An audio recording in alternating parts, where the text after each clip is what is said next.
Assalamualaikum adik-adik, kembali lagi bersama Kak Adis di Easy Math.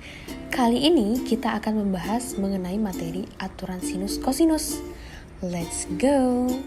Oke, mungkin adik-adik masih ingat ya perahu jong melaju itu seperti apa yang sudah kita bahas di link sebelumnya aturan sinus yang pertama. Kalau lupa bisa dicek kembali. Nah, kali ini kita akan membahas tentang aturan kosinus. Kalau sebelumnya kita dapatkan nih aturan sinus adalah A per sin A sama dengan B per sin B sama dengan C per sin C. Lalu bagaimana dengan aturan kosinus? Nah, sedikit berbeda ya adik-adik. Kita lihat di sini ada segitiga yang merupakan gambar yang kita ambil dari layar perahu jong yang menyerupai segitiga sembarang. Nah, di sini kakak sudah memberikan nama masing-masing sisi dan sudutnya. Ada sudut A, B, C. Lalu ketika garis C itu ditarik garis tinggi, membentuk sudut baru yaitu F dan membentuk garis tinggi. Di sini kakak kasih R. Kemudian jika garis tingginya ditarik dari sudut B, itu akan membentuk sudut baru yaitu E dan kakak kasih nama garis tingginya adalah Q. Dan kita lihat dari sudut A ditarik garis membentuk satu sudut baru yaitu D, kakak beri nama di sini garis tingginya adalah P. Nah, kebetulan sudut C ini berhadapan dengan garis AB, maka bisa kita ganti juga atau kita kasih nama baru. Garis AB itu adalah C kecil, sama dengan sudut A itu pasti berhadapan dengan garis BC, maka kita kasihlah nama yaitu A kecil. Kalau sudut B berhadapan dengan garis AC, maka bisa kita ganti nama AC menjadi B kecil.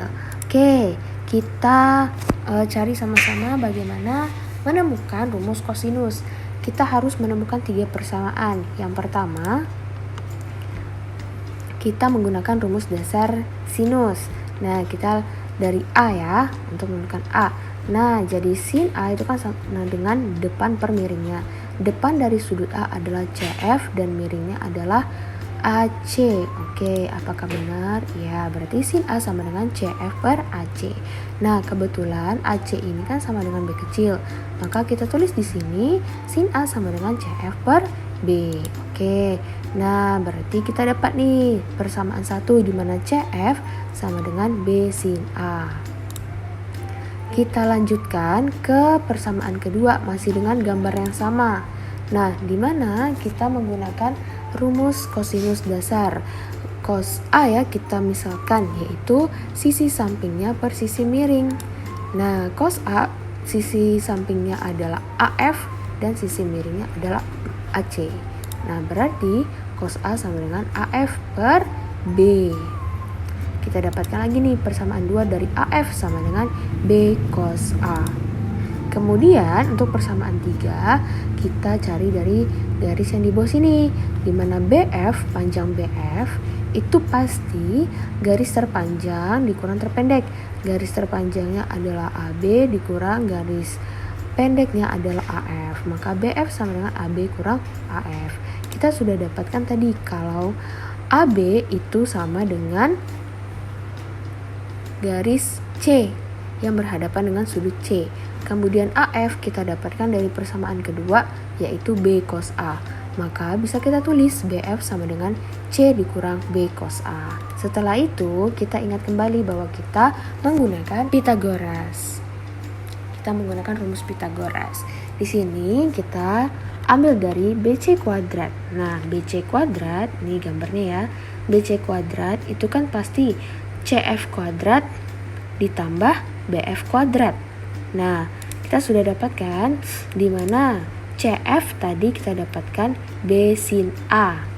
CF berarti kita dapatkan B sin A. Kemudian untuk BF tadi sebelumnya kita udah dapat C dikurang B cos A. Maka kita masukkan aja ke rumus. Di mana BC kuadrat sama dengan CF dikuadratkan berarti B sin A kuadrat ditambah BF dikuadratkan C dikurang B cos A kuadrat. Nah, kita jabarkan berarti BC kuadrat sama dengan B kuadrat dikali 2 kali B kali sin A. Sin kuadrat A ditambah C kuadrat dikurang 2BC cos A ditambah B kuadrat cos kuadrat A. Nah, berarti BC kuadrat kita keluarin nih yang sama-sama ada B kuadratnya. Berarti B kuadrat dalam kurung sin kuadrat A ditambah cos kuadrat A ditambah C kuadrat dikurang 2BC cos A. Kita tahu bahwa sin kuadrat A ditambah cos kuadrat A itu adalah 1. Maka B kuadrat dikali 1 ditambah C kuadrat dikurang 2BC cos A. Nah, kebetulan BC kita lihat dari gambar, B ke C itu adalah garis A. Maka bisa kita tulis A kuadrat sama dengan B kuadrat ditambah C kuadrat dikurang 2BC cos A. Nah, dari persamaan tadi yang udah kita cari, lalu kita masukkan ke Pythagoras ini di salah satu segitiganya ya. Nah, kita bisa menemukan A kuadrat sama dengan B kuadrat tambah C kuadrat. Nah, bagaimana dengan rumus yang lain? Nah, kita bisa cari juga misal dari segitiga AFC. Oke, coba cari dengan kelompoknya ya. Nah, ada 2 jenis rumus, di mana yang pertama ketika kita mencari sisi, kita bisa dahului oleh A kuadrat sama dengan B kuadrat tambah C kuadrat dikurang 2BC cos A yang udah kita cari ya. Begitu juga dengan sisi B dan sisi C. Lalu kita juga ada rumus lain ketika kita mencari sudutnya. Nah, kita bisa keluarkan si cos A duluan nih, karena kita ingin mencari nilai cos dari A, dari sudut A. Berarti B kuadrat ditambah C kuadrat dikurang A kuadrat per 2BC. Nah, di rumus sinus sebelumnya kan ada catatan ya, apa-apa aja yang perlu diketahui dan bisa menggunakan aturan sinus. Begitu pula dengan kosinus. Nah, di sini ada notes-nya. Aturan kosinus berlaku jika diketahui di mana 2 sisi dan 1 sudut pada segitiga diketahui. Lalu yang kedua, saat 3 sisi segitiga diketahui. Berarti 2 sisi dan 1 sudut pada segitiga sembarang diketahui, maka kita bisa menggunakan aturan kosinus. Dan saat 3 sisi segitiga diketahui. Nah, kalau udah 3 sisi diketahui, maka kita bisa menggunakan aturan kosinus. Oke. Itu penjelasan dari kakak. Terima kasih. Silakan lanjutkan kembali diskusi kalian di ILKPD. Semangat! Sama seperti sebelumnya, kakak punya kuis juga nih. Nah, kita pakai lagi yang prahujung ya, karena kita konteksnya adalah prahujung di mana lebih spesifiknya kita gunakan layarnya. Diketahui, nah layar prahujung itu kan berbentuk segitiga ya. Kita misalkan segitiga ABC. Terus diketahui panjang sisi AB-nya adalah 7 cm dan sisi BC-nya adalah 4 cm. Di mana kita mempunyai atau diketahui sudut ABC itu 120 derajat.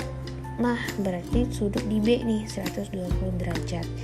Berapakah panjang AC? Nah, gimana tuh? Kita udah tahu ya, kalau sisi yang berhadapan itu menjadi huruf kecil dari sudutnya. Misalnya, sisi dari sudut A adalah A kecil, sisi dari yang berhadapan dengan sudut B adalah B kecil, begitu pula dengan C. Oke, kita masukkan aja dengan rumusnya. Yang udah tahu jawabannya, silakan berikan di kolom komentar ya. Terima kasih, selamat berlatih.